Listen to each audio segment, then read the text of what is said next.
Did you know an interior designer once saved 200 lives by walking away from $50,000? Sarah Martinez was renovating a luxury apartment when she noticed deep cracks running through the walls.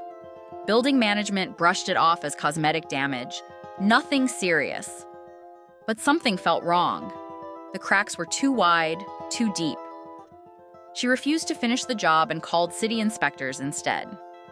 The building owner threatened lawsuits, tried to destroy her reputation. She lost the entire contract and faced months of legal pressure. But the structural engineer's report was terrifying. Load-bearing walls had been illegally removed throughout the building. The entire structure was on the verge of collapse.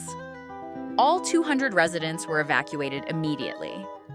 3 weeks later, engineers confirmed the building would have collapsed during the next major storm. Her integrity didn't just save her reputation, it saved lives. The city honored her with a safety award.